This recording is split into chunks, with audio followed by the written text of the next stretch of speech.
মঞ্জিল যে চেনে না, আমি যাব কোথায়, পৌঁছবো কোথায়, থামবো কোথায়, এটা যার মধ্যে জানা নাই, ওই বাস্তবিক অর্থে মনে রাখেন ওই কোনো মানুষ না, ওই জন্তু জানোয়ার।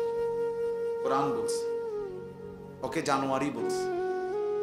জানোয়ারেরই কোনো নির্দিষ্ট টার্গেট নাই, তার দরকারও নাই। টার্গেট দিয়ে করবো কি? কোনো গরু, ছাগল, কুকুর, বিড়ালের টার্গেট দিয়ে করবে কি? তার তো কোনো হালালও নাই, হারামও নাই, জায়েজ না জায়েজ কিছু নেই। তার জন্য কোনো বিধান নাই, দিন নাই, শরীয়ত নাই। কিন্তু ইনসানের জন্য বিধান আছে, হালাল হারাম আছে, জায়েজ না জায়েজ আছে, করণীয় বর্জনীয় আছে। কারণ তার জন্য আখিরাত আছে, তার জন্য হিসাব আছে, তার জন্য বিচারের মাঠ আছে, তার জন্য আমলনামা প্রস্তুত হচ্ছে। তার আমলনামা মিজানের পাল্লায় ওজন হবে, তাকে ফুলসেরাত পার হইতে হবে, তাকে জান্নাত কিংবা জাহান্নামে যেতে হবে। এটা গরু ছাগলের নাই, এটা জন্তু জানোয়ারের নাই। তাইলে সোজা হিসাব, যে তার হালাল হারাম বুঝে না, জায়েজ না জায়েজ বুঝে না, করণীয় বর্জনীয় বুঝে না, তো সে বাস্তবিক অর্থে কোনো মানুষ, সে জানোয়ার, সে হাইওয়ান, যার মধ্যে কোনো তামিজ নাই, মানে পার্থক্য শক্তি নাই, পার্থক্য শক্তি। তাইলে বাবা বলতেছিলাম আল্লাহর ঘর মসজিদের কথা বলছি। মসজিদের আজমত জরুরি, মসজিদে জুমার বয়ান গুরুত্বপূর্ণ, মসজিদের ইমাম সাহেবকে সম্মান করা খুব গুরুত্বপূর্ণ, মুয়াজ্জিনকে সম্মান করা খুব গুরুত্বপূর্ণ। মসজিদের একটা জুতার বাক্স, মসজিদের বালু, মসজিদের একটা মোমবাতি অনেক সম্মানিত, এটা মসজিদের। আমরা কোরআন হাদিসের ভাষায় বলে নিসবতের কারণে দামি হয়, মানে সম্বন্ধের কারণে দামি। ইট বালু পাথর সিমেন্টের একটা ঘর এমনিতে শুধু ছিল ঘর, কিন্তু যখন এটা সিদ্ধান্ত হলো যে এটা আল্লাহর ঘর, এই আল্লাহর এই শব্দটা যখন এই ঘরের সাথে লাগলো তো এটা দামি। কি বলে এটা নিসবতারি, মানে সম্বন্ধ কিসের সাথে মিলল, ওইটার কারণে দামি হয়, ওইটার কারণে দামি। এমনিতে একটা কাপড়, এটা কাফন, কিন্তু যখন এটারে বলে যে এটা কোরআন শরীফের গিলাফ, এটা দামি, দামি। তাহলে সম্বন্ধ নিসবত এর কারণে দামি। তো মসজিদ আল্লাহর ঘর, অতএব এটা নিঃসন্দেহে দাম, এটা দাম, এটা অনেক দাম। আমরা এই জন্য ইনশাআল্লাহ মসজিদের জন্য সবার কাছে অনুরোধ, মসজিদে নামাজ পড়া, জামাতকে ঠিক মতো আদায় করা, মসজিদে আন্তরিকতা রাখা, ভালোবাসা, এটা যেন সবার মধ্যেই থাকে। এই পদ পদবী, মূল্যায়ন অবমূল্যায়ন এই কোনো বিষয় না। অমুকের সভাপতি বানাই তুমি, আমনে তারে দিয়ে দেন সভাপতি, বলে তুই সভাপতির আব্বা, তুই সভাপতি 14 গোষ্ঠী, তুই নিয়ে সভাপতি, তোর সভাপতি নিয়ে তুই সিরা খাবি, তোর সেক্রেটারি নিয়ে তুই কি করবি, পানি ভিজিয়ে খাবি। হ্যাঁ, আল্লাহ তাআলা আমাদেরকে বুঝতে হবে। আখিরাতে ইন্নাল্লাহা লা ইয়ানজুরু ইলা সুওয়ারিকুম ওয়ালা ইলা আজসামিকুম, নবী সাল্লাল্লাহু আলাইহি ওয়াসাল্লাম বলেন হাশরের ময়দানে নিশ্চয়ই আল্লাহ তাআলা তোমাদের চেহারা দেখবেন না, তোমাদের শরীর দেখবেন না, ওয়ালাকিন্নাল্লাহা ইয়ানজুরু ইলা কুলুবিকুম ওয়া আমালিকুম, বরং আল্লাহ তাআলা তোমাদের দিল দেখবেন এবং তোমাদের আমল দেখবেন। দিল দেখবেন আর কি দেখবেন? আমল। এর ভিত্তিতে আল্লাহ তাআলা ফয়সালা করবেন।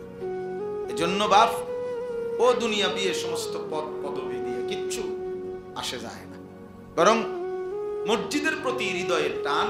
এজন্য আমার আখিরাতের জন্য আমি নামাজ পড়ব, সেজদা দেব, মসজিদে আসব, মসজিদের খেদমতে থাকব, মসজিদে বেশি বেশি যাওয়ার চেষ্টা করব, এটা আমার আখিরাতের জন্য।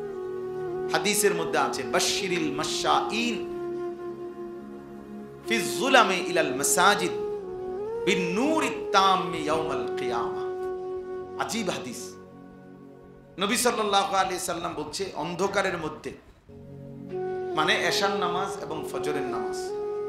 অন্ধকারের মধ্যে যারা বেশি বেশি মসজিদে গমন করে, হে নবী, কিয়ামতের দিন ফুলসিরাতের গোড়ায় তাদের জন্য পরিপূর্ণ আলোর সুসংবাদ দান করে। বিন্নুরিত্তাম, পূর্ণ আলো। মানে হাদিসের মধ্যে আছে ফুলসিরাত 30,000 বছরের রাস্তা, যেটা সকলকেই পার হইতে হবে। ওয়া ইম মিনকুম ইল্লা ওয়ারিদুহা, আল্লাহ তাআলা কোরআনে বলছে এমন কেউ হবে না যাকে এটা পার হতে হবে। সে নবী হোক, সে ওলি হোক, আর সে কাফের হোক, মানে অনুগত অবাধ্য, সকলকে এটার উপরে কি করতে হবে? পার হইতে হবে, পার হইতে হবে। তো এই 30,000 বছরের রাস্তার যে ফুলসিরাত, এটা নবী সাল্লাল্লাহু আলাইহি সাল্লাম বলছে এটা অন্ধকার থাকে, একেবারে অমাবস্যার ঘুটঘুটে অন্ধকার। প্রত্যেক মুমিনের ঈমানের সাথে তার আমলের পরিমাণ অনুপাতে ওই ফুলসিরাতের গোড়ায় যখন যাবে, প্রত্যেক ঈমানদারের, ঈমান শর্ত, প্রত্যেক ঈমানদারের তার আমলের পরিমাণ অনুপাতে ওই গোড়ায় গেলে আল্লাহর কুদরতে তার জন্য ওই পরিমাণ আলো জ্বলবে। এজন্য সবার আলো একরকম হবে না, আলগা লাইট না, আপনারটা আপনার আলো, আমারটা আমার, আপনারটা আমার। এই ক্ষেত্রে নবীজি সাল্লাল্লাহু আলাইহি ওয়াসাল্লাম বলছেন যে অন্ধকারের মধ্যে, মানে এশার নামাজ এবং ফজরের নামাজ, এই দুই নামাজ অন্ধকারের নামাজ নাকি? কথা বলেন। এশার নামাজ তো পুরা অন্ধকার, আর ফজরের নামাজ আবসা অন্ধকার। এই দুই অন্ধকারের মধ্যে যে মসজিদে যায় বেশি বেশি, আল্লাহ নবী সাল্লাল্লাহু আলাইহি সাল্লাম বলেন ফুলসিরাতে তার জন্য পূর্ণ আলো জ্বলবে। 30,000 বছরের রাস্তা পূর্ণ আলো নিয়ে সে পার হতে পারে। এজন্য এশার নামাজ এবং ফজরের নামাজ খুব গুরুত্বপূর্ণ। এশার নামাজ এবং ফজরের নামাজ যারা আদায় করে না, রাসূলুল্লাহ সাল্লাল্লাহু আলাইহি ওয়াসাল্লাম তাদেরকে বলছেন মুনাফিক। একেবারে স্পষ্ট বুখারীর হাদিস। ওই অপদার্থ হলো মুনাফিক, যে অপদার্থ এশা এবং ফজরের নামাজ পড়ে না। এই দৃষ্টিতে আপনাদের আমাদের অসংখ্য সন্তান, অসংখ্য মুসলমান যারা প্রতিনিয়ত ফজরের নামাজ পড়ে না, এদেরকে বলে রাখেন যে প্রত্যেকেই যেন ভোটার আইডি কার্ড, জন্ম নিবন্ধন সনদ এবং পাসপোর্ট, যেখানে ধর্মের পাশে ইসলাম লিখছে, এটা যেন চেঞ্জ করে, বরং এটা যেন শুধরাইয়া লিখে নেয়, এফিডেভিট করে যে আসলে আমি মুসলমান নাই, মুনাফিক। কেন? আমি ফজরের নামাজ পড়ি না, ফজরের নামাজ পড়ার জন্য কোনো প্রস্তুতিও নাই, আমার মানসিকতাও নাই। এমন অসংখ্য জানোয়ার আছে, হাইওয়ান আছে, যে হাইওয়ানের কলিজার ভিতরেও খোদার এক বছরে 365 দিনে কোনদিন এই জানোয়ার বলতে পারবে না ফজরের নামাজ কাকে বলে। এটা আস্তা জানোয়ার, আস্তা জানোয়ার, পুরাটা জানোয়ার, পুরাটা জানোয়ার। মানুষ নামের পশু ছাড়া 365 দিন নাফরমান, তুই মানুষের বাচ্চা বেটা, কোনদিন ফজরের নামাজ পড়বি না। এত বড় বেহায়া, বেশরম মুসলমান হয়, এত বড় নিকৃষ্ট মানুষ মুসলমান হবে মুনাফিক। আল্লাহ রাসূল বলছে বেটা, নবী বলছে মুনাফিক, এটা আস্তা মুনাফিক। আর মুনাফিক সমস্ত বেঈমানের মধ্যে সবচেয়ে নিকৃষ্ট হলো কে?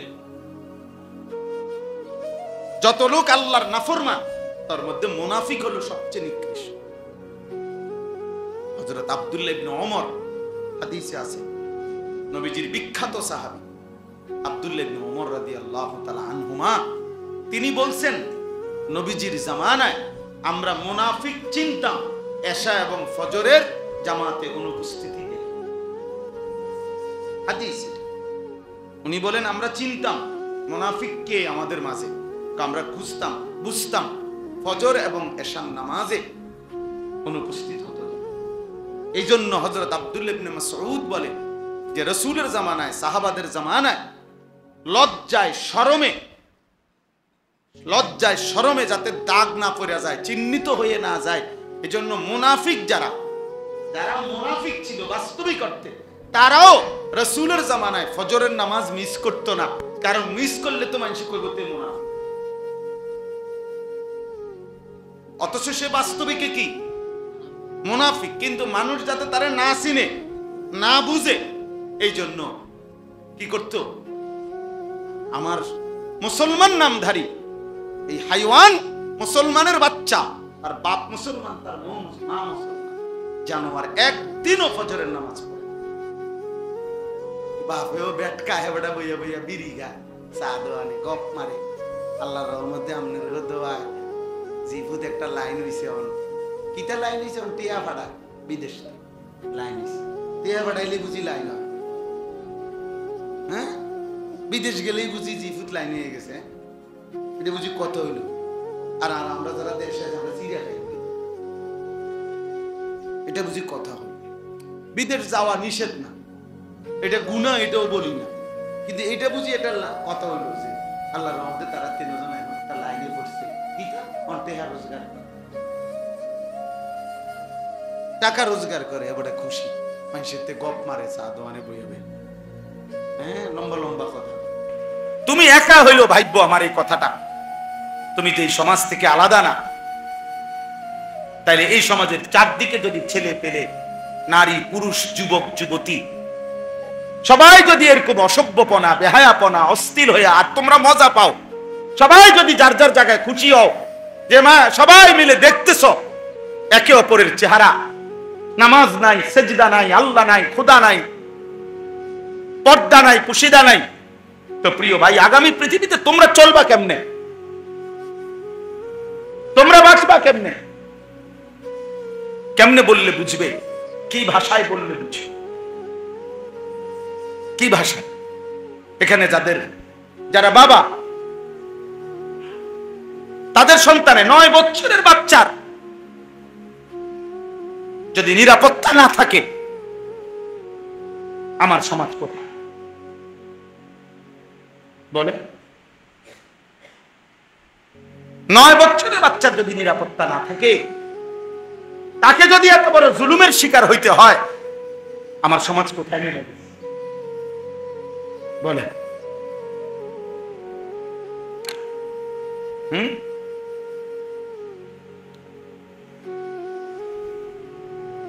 কথা নাই, বার্তা নাই। নিরীহ 2 জন ইমাম মুয়াজ্জিন, ওনাদেরই রিমান্ড হয়ে গেল, বাকি ঘটনা সব আড়াল হয়ে গেল। বুঝেন না? দুনিয়া না ধোকা দিবা, আখেরাত। আখেরাত আজকে না জুলুম করলা, আগামী দিনে আখেরাতে আড়াল করবে কে? এই জন্য আমি আমার কথা এতটুকুই, প্রত্যেকের কাছে ছেলেরা বাবারা নিজের দিকে আরেকটু যত্নবান হও। ছেলেরা তোমরাও বাবা আরেকটু যত্নবান হও। এতটা বেনামাজি জিন্দেগি ভালো না, এতটা চরিত্রহীন জীবন প্রিয় ভাই ভালো না। এত নারী, এত ছবি, এত উলঙ্গ দৃশ্য, এত বেহায়াপনা প্রিয় ভাইয়া সুখ আনবে না, স্বস্তি আনবে না, তৃপ্তি আনবে না। দিনের পর দিন তোমাদের অনেক ছেলে কোনদিন 5 ওয়াক্ত নামাজ পড়ো না। মুসলমানের বাচ্চা হয়ে প্রিয় সন্তান, এত মন্দ হওয়ার কথা। এভাবে আল্লাহকে ভোলা ঠিক না, এভাবে আল্লাহর নাফরমানি করা উচিত না। আখিরাত তো পরের কথা, দুনিয়াতে তো শান্তি থাকা দরকার, দুনিয়াতে তো দরকার। কোরআনুল কারীমের মধ্যে আছে, আল্লাহ তাআলা বলেন, অমিনহুম মান ইয়াকুলু রব্বানা আতিনা ফিদ দুনিয়া হাসানা ওয়া ফিল আখিরাতি হাসানা ওয়া কিনা আযাবান নার। আল্লাহ বলেন আমার প্রিয় বান্দা তারা বলে, আল্লাহ আমাকে দুনিয়া সবটা দিয়েন না, আমাকে ওইটুকু দুনিয়া দেন যেটুকু হাসানা, যেটুকু পবিত্র, যেটা হালাল, যেটা বৈধ, যেটা উত্তম, যেটা আপনার মর্জি মতো আমাকে সেই দুনিয়া দেন, আমাকে আখিরাতটাও যেটা দিবেন উত্তম দিবেন, জাহান্নামের আযাব থেকে মুক্ত করে দিয়েন। আল্লাহ তাআলা বলেন, যে বান্দা আমার পবিত্র দুনিয়া চায়, পবিত্র আখিরাত চায়, জাহান্নাম থেকে মুক্তি চায়, খোদার কসম আল্লাহ বলছে, উলাইকা লাহুম নাসীবুম মিম্মা কাসাবু, আমার এই বান্দা 24 ঘন্টা যা করবে দুনিয়ায় আমি সবটার বিনিময় আখিরাতে তারে বুঝায় দেব। ওই সেজদা দিলো নেকি দেব, পরে বাজার করলো নেকি দেব, ওই ব্যবসা করলো নেকি দেব, ও স্বামী স্ত্রীর মিলন করলো নেকি দেব, ও সন্তানাদি লালন পালন করলো নেকি। উলাইকা লাহুম নাসীবুম মিম্মা কাসাবু, সে যা অর্জন করবে আমি সব তার প্রতিদান দেব। কারণ সে আমার কাছে চাইছে ব্যবসা হোক, বাজার হোক, সংসার হোক, স্ত্রী হোক, সন্তান হোক, জীবনে আমার কাছে সে পবিত্রতা চাইছে, হালাল চাইছে, হালাল চাইছে। ফামিনান নাসি মান ইয়াকুলু রাব্বানা আতিনা ফিদ দুনিয়া ওয়া মা লাহু ফিল আখিরাতি মিন খালাক। রব্বুল আলামিন বলেন, আর যেই মানুষটা বলে যে আল্লাহ আমারে যা দিবেন শুধু দুনিয়ায় দেন। অনেক মানুষ যে শুধু দুনিয়াই চায়, হালাল হারামের দরকার নাই। হুজুর 100 টাকা দিছি, দোয়া করে দেন আমার ব্যবসাটার মধ্যে আল্লাহ যেন বরকত দেয়। এখন ব্যবসার পদ্ধতি কি হালাল না হারাম? পণ্যটা কি হালাল না হারাম? বেচা কিনার সিস্টেমটা কি হালাল না হারাম? মালিকের লগে, কোম্পানির লগে চুক্তি যে হইতেছে, টাকা যে সুদ করতেছে, কোনটা হালাল কোনটা হারাম এর কোনো চিন্তাও নাই, বাস বিচারের কোনো খবরও নাই, শরীয়ত মাসআলা জানার কোনো প্রয়োজনও নাই।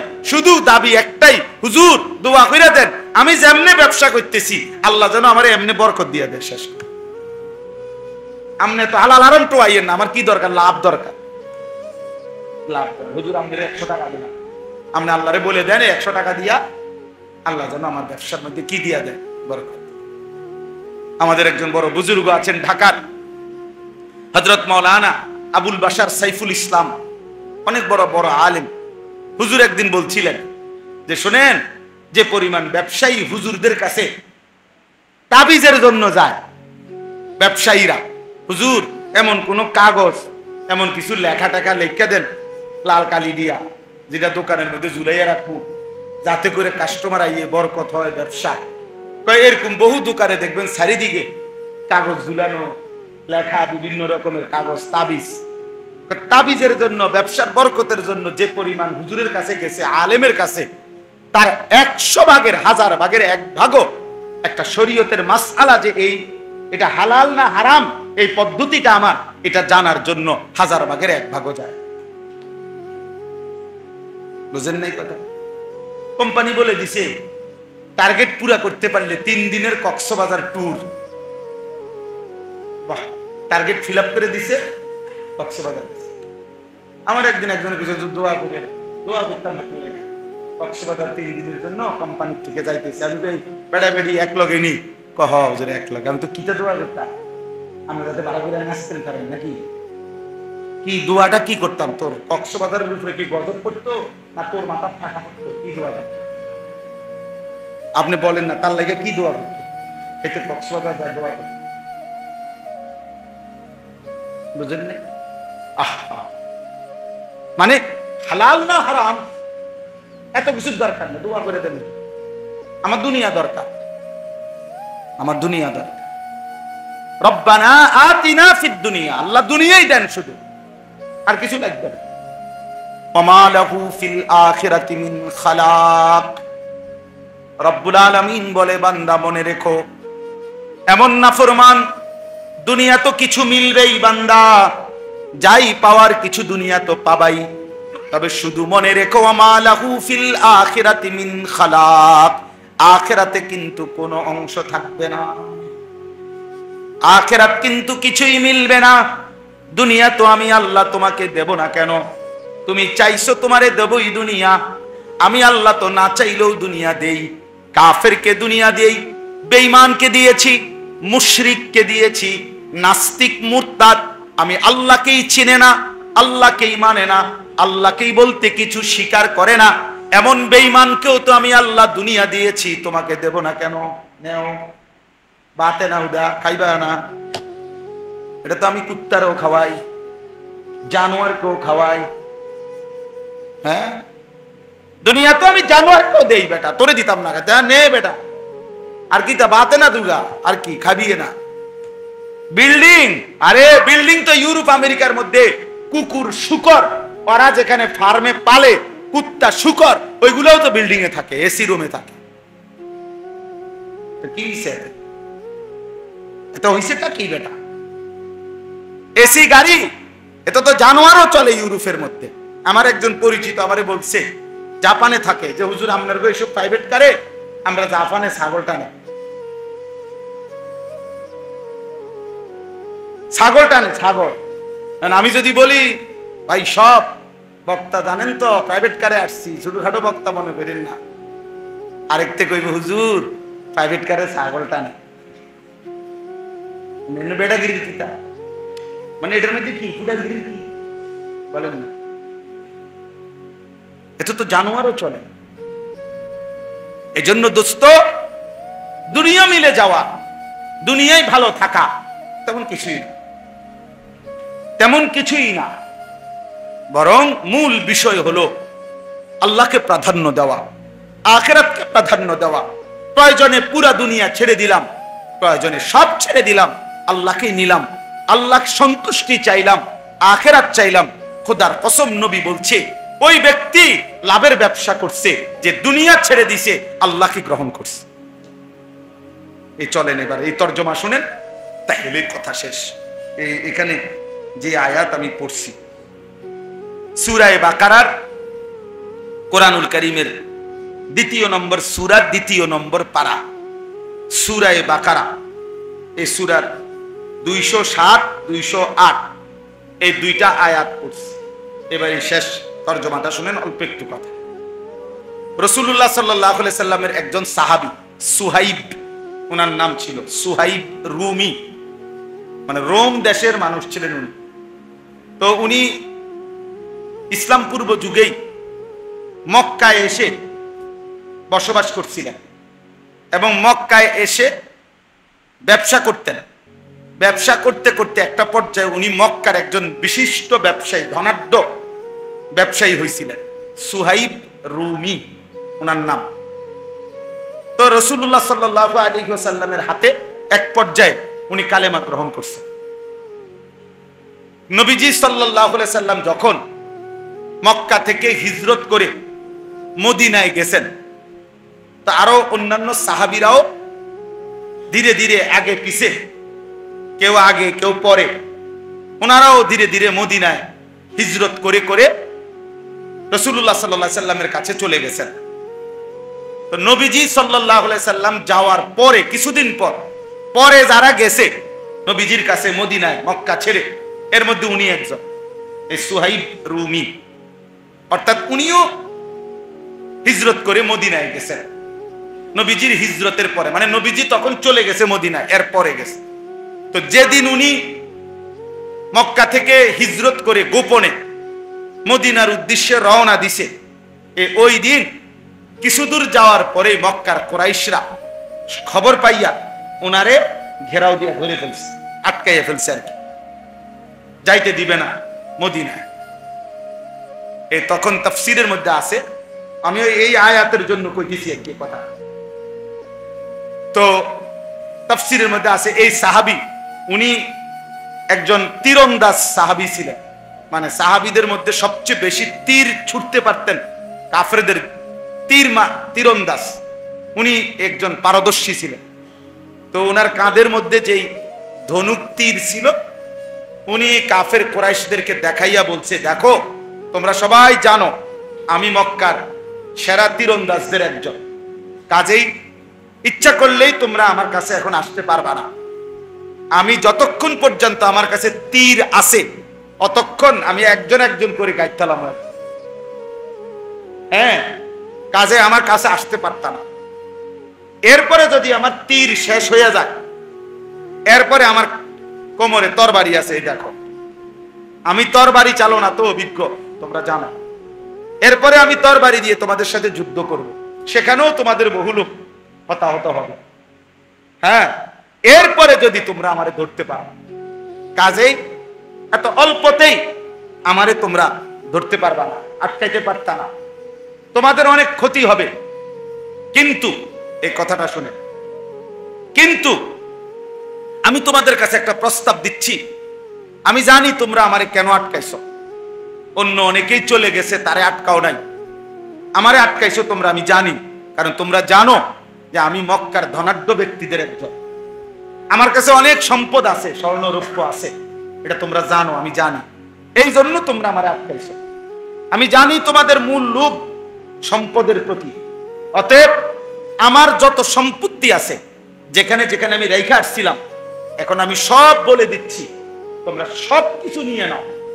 বিনিময়ে শুধু আমারে একা আমার আকা, আমি যার জন্য যাচ্ছি, আমার সেই প্রিয় বন্ধু আমার রাসূলের কাছে যাইতে দাও। আমারে বাধা দিও, আমারে আমার কাছে, আমার নবীর কাছে আমারে যাইতে দাও। আমি কিচ্ছু নেব না, সব দিয়ে দিলাম, সব জানাই দেবো তোমাকে, তোমরা আমারে ছেড়ে দাও। স্বাভাবিকভাবে আমারে ধরতে পারতা না, তোমরা হতাহত হইবা, এটাও করো না, আর সম্পদও আমি নেব না। তাফসীরের মধ্যে আছে, মক্কার কুরাইশরা বলছে, তুমি এই ঘোড়া যেটা নিয়ে রওনা দিছো এটাও দিয়া লাইতে হবে, শুধু গায়ের পোশাক ছাড়া আর কিছু নিতে পারবা না।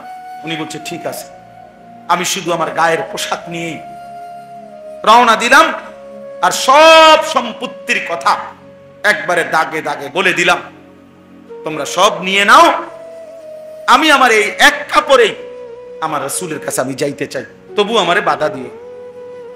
মক্কার বেঈমান কুরাইশরা সমস্ত সম্পত্তি নিয়ে উনারে ছেড়ে দিছে। উনি একা এক কাপড়ে এই লম্বা পথ, দীর্ঘ পথ সফর করে আল্লাহ নবী সাল্লাল্লাহু আলাইহি ওয়াসাল্লামের কাছে মদিনায় পৌঁছা নবীজি সাল্লাল্লাহু আলাইহি সাল্লামের দরবারে বসে এই পুরো ঘটনা শুনেছে। ইয়া রাসূলুল্লাহ, আমি কেমনে আসছি শুনেন। আমারে তারা বাধা দিছিল, আমি তাদেরকে এই বলে আমার সারা জীবনের অর্জিত সমস্ত স্বর্ণ রৌপ্য গহনা সম্পদ সব দিয়া, এমনকি বাহনের ঘোড়াটা পর্যন্ত দিয়ে এই এক কাপড়ে, ইয়া রাসূলুল্লাহ আমি আপনার কাছে এসেছি।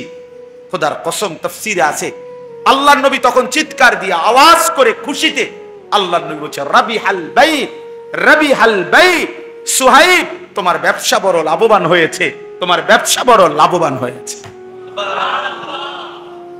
ব্যবসা রাবিহা, লাভ হইছে, লাভ হইছে। সামান্য দুনিয়া ছেড়ে দিছ, আল্লাহর ভালোবাসায়, আল্লাহর সন্তুষ্টির জন্য, রাসূলের সন্তুষ্টির জন্য সব কুরবানি করেছ, তুমি লাভবান। এর তখন ঠিক ওই সময় আল্লাহ তাআলা জিবরাইলকে পাঠিয়ে এই সাহাবীর প্রশংসায় কোরআন কারীমের এই আয়াত নাযিল করেছে। ওয়া মিনান নাসি মান ইয়াশরি নাফসাহু, আল্লাহ বলে বন্ধু আপনার সাহাবীদের মধ্যে কিছু সাহাবী এমন যারা তাদের পুরা জীবনটাকে বিক্রি করে ফেলেছে ইবতিগা মারদাতিল্লাহ, আল্লাহ রাব্বুল আলামিনের সন্তুষ্টির তালাশে, রব্বুল আলামিনের সন্তুষ্টির তালাশে পুরা জীবন দিয়ে দিছে, পুরা জানমাল সব বিলীন করে দিয়েছে, বিনিময়ে আল্লাহকেই চেয়েছে, আখিরাতকেই চেয়েছে। আল্লাহ বলেন ওয়াল্লাহু রাউফুম বিল ইবাদ,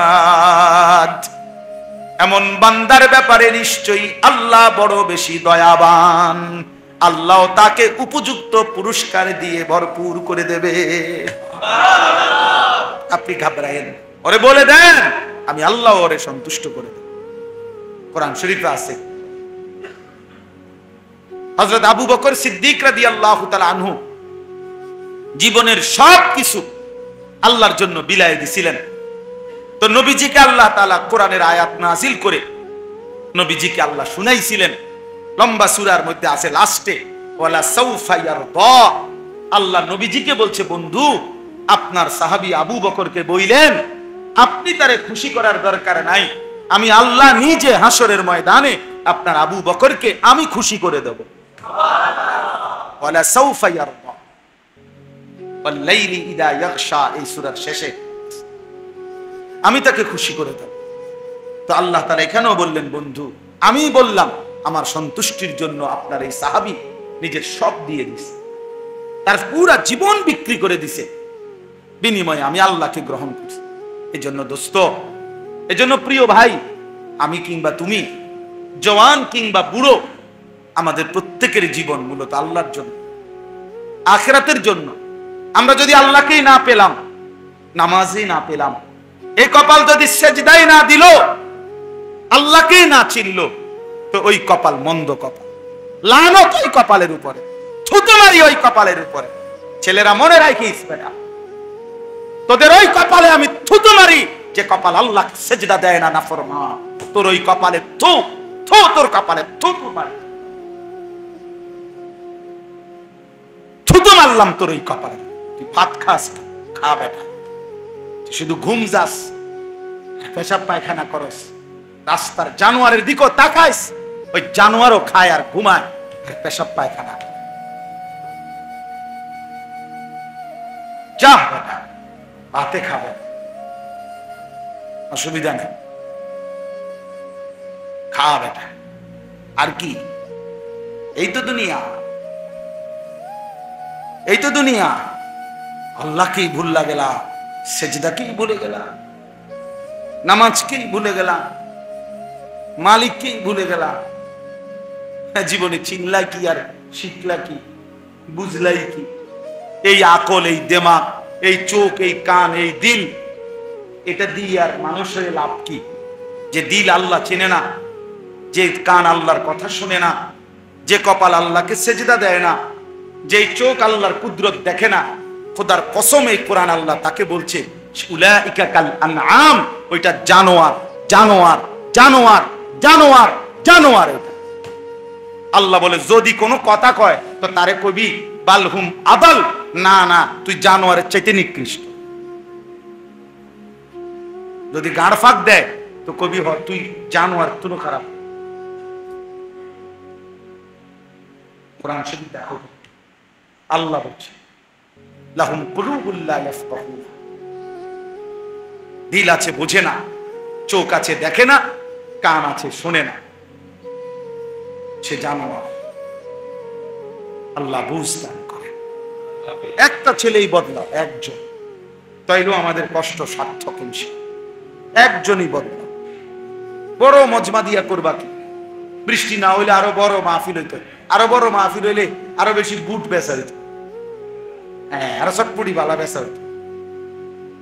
আরো বড় মাহফিল হইলে খেলনা, বাঁশি, প্যাঁপো, এগুলো আরো বেশি বেচা কিনা হইতো। এই তো মানে আরো বড় মাহফিল দিয়ে কি হবে? হ্যাঁ, 50,000 লোক দিয়ে কি হবে? হেদায়েতের জন্য 50,000 কিংবা 5 জন, এটা কোনো কথা না। আসমানওয়ালা গ্রহণ করলে সামান্য বালুও দামি, আসমানওয়ালা গ্রহণ না করলে পাহাড়ও ভেঙে ভেঙে বালু হয়ে যায়। আল্লাহ আমাদেরকে বুঝদান করে। অতএব সর্বশেষ কথা হলো, আল্লাহ বলেন ইয়া আইয়ুহাল্লাযীনা আমানু দুখুলু ফিস-সিলমি কাফা, হে মুমিন, হে ঈমানদার, আমি আল্লাহ তোমাকে বলছি আমার ঈমানদার বান্দা পুরাপুরি ইসলামের মধ্যেই ঢোকো। শান্তি, কামিয়াবি, ইজ্জত, মর্যাদা, সম্মান ইসলামের মধ্যে, আল্লাহকে মানার মধ্যে। আমরা কিতাবে পড়ছি হযরত ওমর রাদিয়াল্লাহু তাআলা আনহু এরকম মসজিদের মিম্বরে বসে, ওমর যখন অর্ধ পৃথিবীর বাদশাহ, খলিফা, তখন তিনি বলতেন সাহাবীদেরকে, যে সাহাবারাদেরকে, ভাইয়ারা, যে বন্ধুরা শোনো, আমি সেই ওমর ইসলাম পূর্ব যুগে যে একজন মহিলার বকরি চড়াইতাম ভাড়ায়, পারিশ্রমিকে একটা মহিলার ছাগল বকরি চড়াইতাম। আমি এত বোকা ছিলাম যে কোনোদিন ওই মহিলার বকরিগুলা সন্ধ্যাবেলায় গুইন্না, যতটা সকালে নিছিলাম ততটা বিকালে আইসা গুইন্না বুঝাইয়া দিতে পারতাম না। আমি 4-5টা বকরি ডেইলি হারাই লেতাম। কয়টা ছাগল গুইন্না ঠিক করে কয়টা নিছিলাম, কয়টা ফিরে এনে, এটা আমি পারতাম না। আমি এত বোকা ছিলাম, ছাগলটা গুইন্না রাখতে পারতাম। আমি সেই ওমর ইসলাম আমাকে এতটা ইজ্জত দিছে, আজ আমি আধা জাহানের বাদশাহী করি। যে কয়টা ছাগল ঠিক রাখতে পারতাম না, সে আজকে অর্ধ পৃথিবীর বাদশাহ। তিনি বলছেন ইসলাম আমাকে দামি বানাইছে, রাসূলের অনুসরণ আমাকে দামি বানাইছে, নয়তো আমি সেই মক্কার মহিলার বকরি চড়ানো রাখালি থাকতাম, অখ্যাতই থাকতাম। আজ ইসলাম আমাকে দামি বানাইছে, আল্লাহর দ্বীন আমাকে দামি বানাইছে। এজন্য আল্লাহ বলছে পুরা ইসলামে ঢোকো, আল্লাহকে মানো, দ্বীন মানো। এজন্য ছেলেরা নামাজ পড়ো, ছেলেরা আখলাক সুন্দর করো, বাবারা হালাল উপার্জন করেন, হারাম রোজগার করেন না। বুড়া মিয়ারা শেষ বয়সটা বিড়ি সিগারেট সাদওয়ানের গপ আর বন্স বিড়িতে শেষ করেন না, আল্লাহর জিকিরে শেষ করেন, আল্লাহকে ডেকে শেষ করেন হায়াত। ওয়ালা তাত্তাবিউ খুতুওয়াতিশ শাইতান, আল্লাহ তাআলা বলেন কোনোভাবেই শয়তানের পথ, শয়তানের কদম অনুসরণ করো না। প্রতিটা গুনাই শয়তানের পথ, সেখানে যেও না। ইন্নাহু লাকুম আদুউম মুবিন, নিশ্চয়ই শয়তান তোমাদের প্রকাশ্য শত্রু।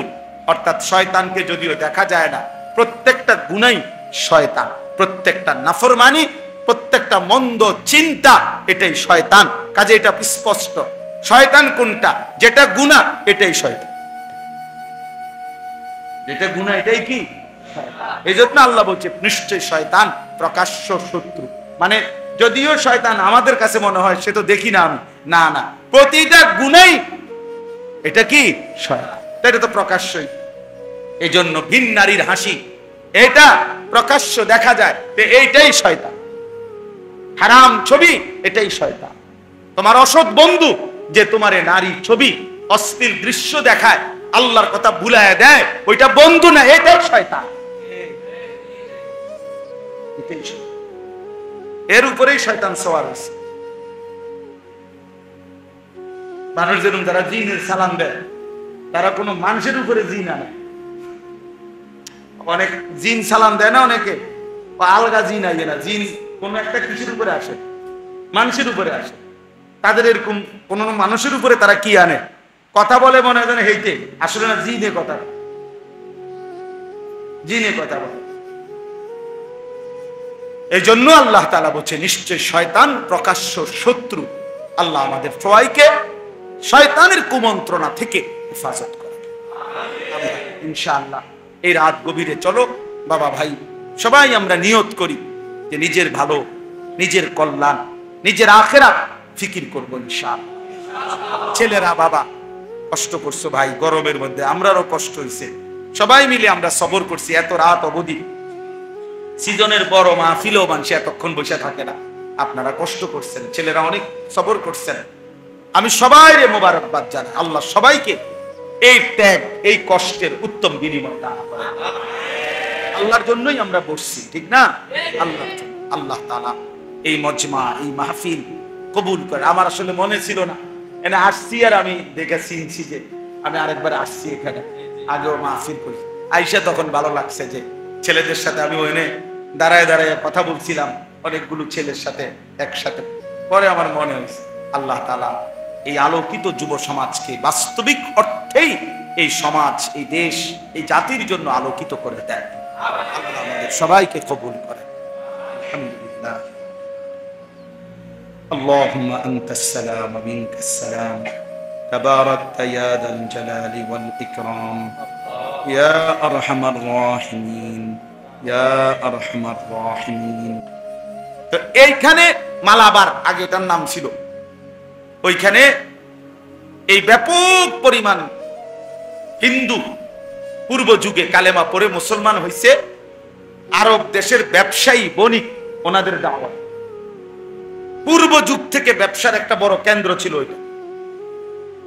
এই যে সাইপ্রাস একটা দ্বীপ আছে, সাইপ্রাস, ওইখানে যে কয়জন মুসলমান, ঐতিহাসিক কথা হলো সেখানে মুসলিম ব্যবসায়ীদের মাধ্যমে সর্বপ্রথম কালেমার দাওয়াত হয়েছে। আজকের যে শ্রীলঙ্কা, এই শ্রীলঙ্কাতে যে কয়জন মুসলমান, সেখানে প্রথম কালেমার প্রচার প্রসার, ইসলামের দাওয়াত মুসলিম ব্যবসায়ীরা দিচ্ছে। তার মানে কি বুঝাইলাম? অর্থ হইল এক জামানা ছিল মুসলমান মাত্রই দায়ী, মানে আল্লাহর দিকে আহ্বানকারী, আল্লাহর দিকে আহ্বানকারী। প্রত্যেকটা সাহাবায়ে কেরাম কালেমার দাওয়াত দিছে। হাদিসের মধ্যে আছে আল্লাহর নবী সাল্লাল্লাহু আলাইহি সাল্লাম সাহাবাদের জন্য দোয়া করছেন, আল্লাহুম্মা হদি বিহিম, আল্লাহ আমার সাহাবীদেরকে এমন বানান যেন তাদের দ্বারাই, তাদেরকে দেখেই মানুষ হেদায়েত পেয়ে যায়। হযরত শাহজালাল ইয়ামানি, এই যে সিলেটের জমিনে যিনি আসছেন শাহজালাল ইয়ামানি, তো উনি তো ইয়ামানের মানুষ ছিলেন, এজন্য তো উনার নাম শাহজালাল ইয়ামানি। ইয়ামান এটা আমরা বাংলাদেশের একটা জেলা, তো নাকি? কথা বলেন, এটা আরব দেশ। তো আরব দেশে হইলে ওনাদের মাতৃভাষা কি ছিল? আরবি। তো শাহজালালের মাতৃভাষা কি ছিল? তাই উনি সিলেটে আইসা এই বিপুল পরিমাণ মানুষ কালেমাওয়ালা বানাইলেন কেন? শাহজালাল বলে আরবি, মানুষগুলোর ভাষা তো বাংলা, সিলেটের মানুষের মাতৃভাষা কি আরবি? তো ওরা বুঝলো কেমনে ওনার কথা? শাহজালালে বা বুঝাইলো কেমনে, আর ওরাই বা বুঝলো কেমনে? অত ভিন্ন ভাষাভাষী, কিন্তু বুঝলো কিভাবে? বুঝলো হলো এই মহান বুজুর্গদের চেহারা, চোখের পানি, ওনাদের জিকির তাসবিহ, ওনাদের চলাফেরা দেখেই মানুষ বুঝছে এরা পবিত্র মানুষ না হয়ে পারে না। অতএব এই চেহারাই, তাদের এই জবান, তাদের এই আচরণটাই কালেমার দাওয়াত হয়ে মানুষ দলে দলে কালেমা গ্রহণ করছে। এজন্য প্রিয় বন্ধু, এটা বোঝা উচিত। কথা তো ছিল এই, উচিত তো ছিল এই। আজকে আফসুস, আমি আজকেও বলছি যে আমাদের উচিত ছিল যে আফসুসের বিষয় যে আমরা, কথা ছিল এই, একজন মুসলমানের নামাজ আরো সুন্দর কিভাবে করে সেটা করা, ওযু আরো নিখুঁত কিভাবে হয়, ঈমান আমল আরো মজবুত কিভাবে হয়, এইটা শেখানোর কথা। কিন্তু আজকে আফসোস হইল যে আমার আজকে 23 বছরের মতো প্রায় আমি এই কম বেশি আল্লাহর দয়ায় যেটুকু ওয়াজের এই জমি, আল্লাহর কথা বলার সুযোগ আল্লাহ দান করছেন, তো এটা প্রায় 23 বছর আমার নিজের। এই 23 বছরের জীবনটায় আমার অভিজ্ঞতা হলো জীবনটা শেষ হয়ে গেল শুধু এই ওয়াজ করতে জায়গায় জায়গায় গিয়ে, যে হুজুর নামাজই পড়ে না, তো এই নামাজ যেন পড়ে এইটার ওয়াজ করে। তাইলে যেখানে কথা ছিল যে নামাজ কেমনে আরো সুন্দর হবে, রুকু কেমনে আরো সুন্দর হবে, নামাজ কেমনে আরো জান্নাতমুখী হবে, এটা বলানোর কথা ছিল। কিন্তু আজ উম্মতকে, এখনো মুসলমানকে বুঝাইতে হচ্ছে রাত দিন যে ভাইয়া নামাজ পড়ো, নামাজ পড়ো, নামাজ পড়ো। এর চাইতে বড় আফসোস আর কি হইতে পারে? আজকে দোকানদারকে বলা হচ্ছে দোকান খোলো, দোকান খোলো, দোকান খোলো। চাকরিজীবীকে বলতে হচ্ছে অফিস করো, অফিস করো, অফিস করো। মুসলমানকে বলতে হচ্ছে রাত দিন যে নামাজ পড়ো, নামাজ পড়ো। এর চাইতে বড় আফসোস। তাহলে বাকিটা সুন্দর করবে কখন? বাকিটা ঠিক করবে কখন? মুসলমানকে বলতে হচ্ছে রাত দিন হালাল খাও, হালাল খাও, তো এখনো সে হালাল উপার্জন করবে এটাতে রাজি না, তো হালাল শিখাবে কখন? তারা বলেন, শিখাবে কখন? নবী সাল্লাল্লাহু আলাইহি ওয়াসাল্লাম বলছে ঈমানের ৭৭টা শাখা। আল ঈমানু বিদউন ওয়া সাবউনা শু'বা, ৭০-এর চাইতে বেশি শাখা ঈমানের। তো এর মধ্যে একটা শাখা হলো লা ইলাহা ইল্লাল্লাহ মুহাম্মাদুর রাসূলুল্লাহ। এই কালেমার সাক্ষ্য দেওয়া, কালেমা পড়া, কালেমাটা বলা, এটা হলো একটা শাখা, একটা ডাল। তাহলে আরো ৭৬টা শাখা।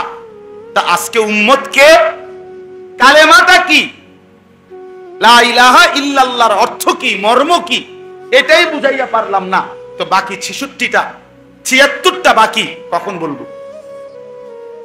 বলেন, কখন বলবো? আমি অনেক সময় আফসোস করে বলি, বুঝার জন্য শুধু বলতেছি। কারো কারো জীবনের ২০০ বছর চলে গেছে, হায়াতের লম্বা সময়, এখনো উম্মতের বহু মানুষের সিদ্ধান্ত এখনো বুঝা কুলাইতে আসছে না যে নবীজি কিসের তৈরি, নবী নূরের তৈরি না মাটির তৈরি, এটাই শেষ করতে পারছে না। তা নবীর গবেষণা করবে কখন, নবীজির জীবনের উপরে আমল করবে কখন, নবীজির অনুসরণ করবে কখন, কি দিয়া বানাইছে এটাই তো শেষ হইতে, বুঝেন নাই হিসাবটা? এখন এটাই তো শেষ হয়। আহা, রাসূলুল্লাহ সাল্লাল্লাহু আলাইহি সাল্লামের তাইলে 23 বছরের মেহনত বুঝবো কোন দিন? ওরে ভাই কি হলো, ঘর ঘর করে ডাকো বাবা, ডাকো।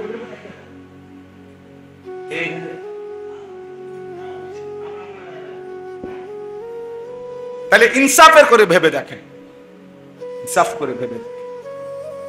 এই জন্য ভাইয়া অনেক গরম, আমি সবার কাছে অনুরোধ করতেছি, নওজোয়ান ছেলে তোমাদেরকেও বলা উচিত ভাইয়া, দিবানিশি আমরা বলতেছি, চেষ্টা করতেছি, আমরা ভাবাইতে চাচ্ছি, তোমাদের কাছে অনুরোধ, প্রিয় ভাই, স্বার্থপর এই দুনিয়া কাউরে মনে রাখে না, স্বার্থপর এই দুনিয়া কারো জন্যই থেমে থাকে। সত্যি কথা, কসম আল্লাহ, তোমার ভালো যদি তুমি না বুঝো, কেউ তোমার মনে রাখবে না, তোমার জন্য ভাববার কারো সময় নেই, সবাই ব্যস্ত, সবার কাজের অভাব নাই কারো, ভালো হোক মন্দ হোক, যৌক্তিক হোক অযৌক্তিক হোক, প্রয়োজনীয় হোক অপ্রয়োজনীয় হোক, বর্তমানে এমন একটা সময় যে সবাই ব্যস্ত, সবাই ব্যস্ত। আজকে সকালবেলা আমি ফজরের নামাজের একটু পরে আমার মেয়ের মাদ্রাসায় গেছি, তো আসার সময় দেখছি যে একটা হাইয়েস আর ট্রাক মুখোমুখি অ্যাক্সিডেন্ট করছে, গাড়ি আটকায় গেছে। তো হাইয়েস গাড়িটার এই মাইক্রোটার ড্রাইভার একদম ভিতরে ঢুকে গেছে, অনেক কষ্টে ভাঙ্গা ভুঙ্গা যখন তারে বের করছে, কিছুক্ষণ পরে বেচারা মারা গেছে। জীবন্ত মানুষ, জলজ্জান্ত মানুষ গাড়িটা চালাচ্ছিল, এমন মানুষটা মরে গেছে। আমার বলার বিষয় হলো, আমি তাকায়া দেখলাম জ্যামের কারণে গাড়ি আটকায় আছে, প্রতিটা গাড়ি সর্বোচ্চ ফোর্সে শুধুই হর্ন দিতেছে, ডাইনে বামে বাঁকা সাকা কইরা কোনো না কোনো ভাবে পাশ কাইটা চলে যাইতেছে, কেউ থামলো না, কেউ থামলো, কোন ড্রাইভারও আর থামে না, প্যাসেঞ্জারও থামে, কারো হাতে সময় নাই, কারো হাতে সময়। তো এটাই বুঝাইলাম আর কি, স্বার্থপর এই দুনিয়া কারো জন্য থামে না, কারো হাতে সময় নাই। একদিন এটাই মনে পড়বে, হয় দুনিয়াতে নয়তো আখিরাতে, হয় অসুস্থ হয়ে গেলে নয় পঙ্গু হয়ে গেলে, একদিন সত্যি সত্যি কসম আল্লাহর মনে পড়বে, সুখের এই বন্ধুরা কেউ নাই। মোবাইলের ওই নর্তকী ধোঁকা ছিল, অস্থির ছবি ধোঁকা ছিল, বন্ধু নামের এই দুষ্টরা যারা তোমার সঙ্গ দিয়ে হাসি ঠাট্টা মজাক আড্ডায় সময় শেষ করে দিছিল, তারা আর কেউ নেই, আসলেই কেউ নাই। এই বাবাদেরকেও বলি, আপনারাও কবরে দেখবেন আপনাদের সন্তান নাই, যে সন্তানের জন্য হারাম খাইছেন, হারাম রোজগার করছেন, যেই বিবি বাচ্চার জন্য, সেই বিবি বাচ্চা আর কেউ মনে রাখে না, কেউ মনে রাখে।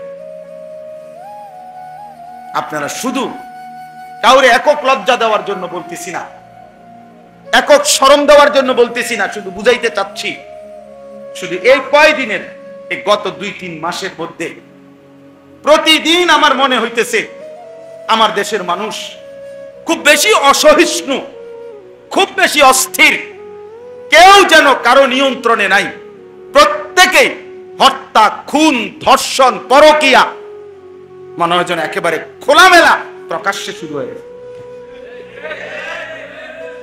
পরকীয়া এই শব্দটা, অবৈধ সম্পর্ক, স্বামী থাকার পরেও মহিলার অবৈধ সম্পর্ক, স্ত্রী থাকার পরেও পুরুষের অবৈধ সম্পর্ক, আমার মনে হয় গত 10 বছরও এত বেশি আমি শুনি নাই, এ কয়দিনে যা শুনতেছি। ঘটনাটা কি? অসভ্যতা এভাবে বেড়ে গেল কেন দোস্ত? নোংরামি এভাবে বেড়ে গেল কেন? প্রিয় ভাইয়া, এই কঠিন বাস্তবতা, এই নিদারুণ বাস্তবতার মুখোমুখি তোমরাও হইবা। কোন সমাজে যদি জেনা ব্যভিচার হয়, বেড়ে যায়, খোদার কসম, তো ওই সমাজের সকল পরিবারই অরক্ষিত হয়ে যায়। কারোই তখন ইজ্জতের নিরাপত্তা থাকে না, কারোই থাকে না, কারোই থাকে না। এই জন্য আমরা ভাবা উচিত, মানুষ চলচ্চন্ত মানুষ পিটাইয়া মানুষকে দিনে দুপুরে মেরে ফেলতেছে, আফসোসের ব্যাপার। আইয়ামে জাহিলিয়াত, নিকৃষ্ট কাফের বেঈমান যখন ছিল, জাহিলি সমাজ ছিল, তখনও আমরা কোনোদিন কোন কিতাবে জাহিলি যুগের এমন কোন ঘটনা শুনি নাই যে দিনের আলোতে পাথর মাইরা এইভাবে একজন মানুষকে দিনে দুপুরে এইভাবে মেরে ফেলে। এত বড় নিকৃষ্ট জানোয়ার পৃথিবীর ইতিহাসে আর কখনো হয় নাই। এত বড় জানোয়ার, এত বড় কুত্তা পৃথিবীতে আর কোনোদিন জন্ম নেয়। মানবতা কোথায়? হায় রে দল, হায় রে ক্ষমতা, হায় টাকা, হায় চাঁদা। টাকা এত দরকার হয়ে গেল।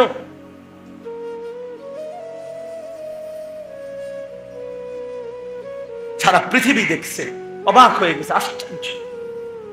একটা মানুষ, দাড়িওয়ালা একটা যুবক, জলজ্জান্ত মানুষটাকে এতগুলো মানুষের সামনে দিনে দুপুরে পাথর মেরে মেরে মেরে ফেলছে। আহা,